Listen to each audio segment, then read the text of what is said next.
All right, fifth grade, welcome back.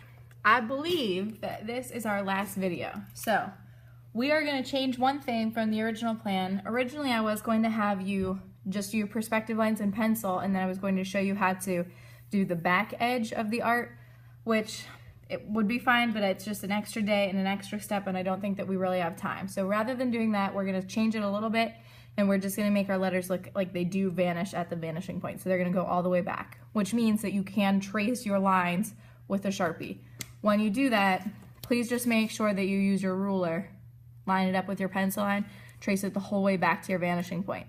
It is going to be very important though that you're careful so that your ruler doesn't twist, because if it twists and crosses over more lines, it's going to make your perspective look off. It's not going to work very well. So you need to make sure that you hold your ruler nice and firm when you trace your Sharpie, because it's difficult to go back if you make a mistake here. So once you're finished with that, your picture should look something like this. Congratulations, by the way, on making it this far. This was the tough part. So now today I'm going to show you how to use color to enhance the effect that we've created here and make it look a little bit stronger. So on the back, I have drawn just a little makeshift color wheel.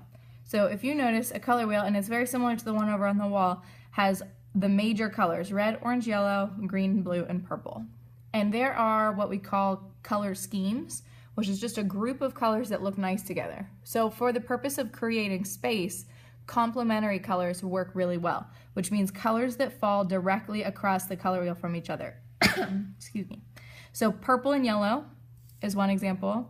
The next one is blue and orange, and then the last one is green and red, or everyone knows them as the Christmas colors. So, but these are just complementary colors, which are, like I said, colors that fall directly across from each other on the color wheel.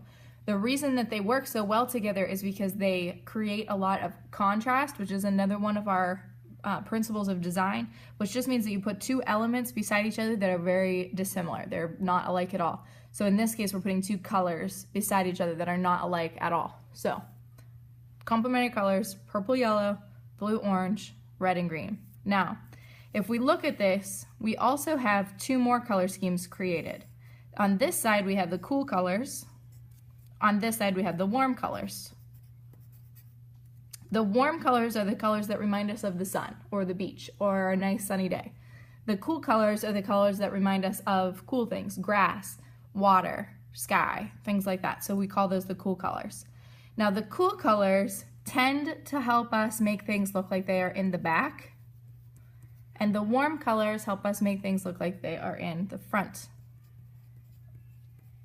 For whatever reason, this is just how our brain interprets color. We want to put the warm colored things in the front and the cool colored things in the back. So since we have that knowledge, we can pick two colors that are complements of each other that work really well. We can put one on our perspective lines, one on our letters themselves, and it will help enhance the effect of space. So on your project, you're going to pick one set of complementary colors. So it'll be red and green, or yellow and purple, or blue and orange. My favorites are blue and orange, so that's what I'm gonna do. When you color your letters, you're just going to color like normal. So we're gonna stay in the lines. I like to use kind of the side of my pencil because it helps to hide some of my pencil lines.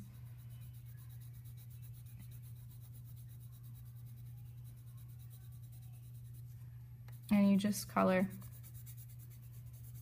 as neatly as you can. And I'm only doing the face of the letter, just the very front.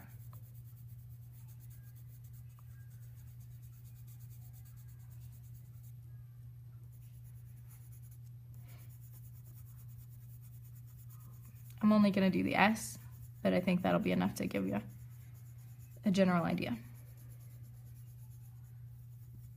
Now, with your dark color, since it's the darker one and the cool color, and we want to put it in the back to help create the illusion, there's one extra thing that you can do with it, and that is to create value. So if you remember a week or so ago, a couple weeks ago, we talked about value and how it is the difference between light and darks of a color.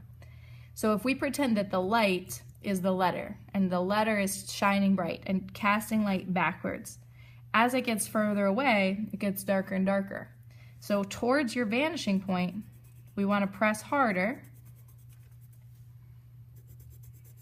And as you move forward toward your letter, you want to lighten your pressure. It's best if you can do this gradually so that it doesn't look like you have like steps. For example, if I were to color this whole area with this pressure and then I just decide to lighten my pressure and color just lighter, I can still see this line here and it creates like a step. It's better if you can make your transition with your pressure gradually so that you can't see that line. And you're going to color all the way up to your letter.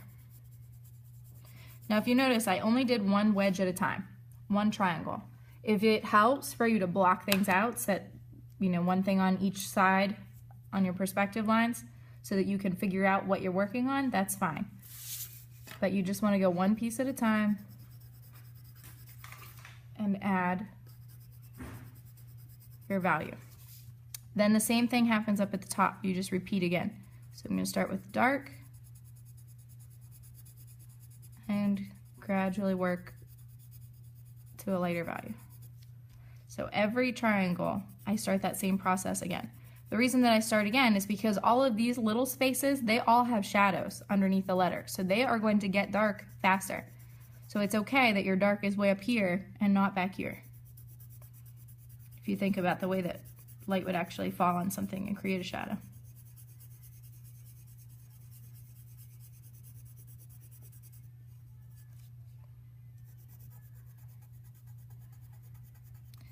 Now this is something that takes a little bit of practice in order to be able to do this and do it smooth. So if you would like, you are welcome to practice on the back as well. And to help you remember your warm and cool colors and your complementary colors, I have posters as well for you. Those will be on the board or somewhere up front. All right, so I just repeat the same process for all of my letters. Be a little bit careful because if you just start coloring down here at random, when you work your way out, if you notice, not all of the wedges lead to a letter. For example, this one just goes off into space. That's not wrong, but if you color in here, I can't go back and change it for you. So we just have to be kind of careful and aware. All right, good luck.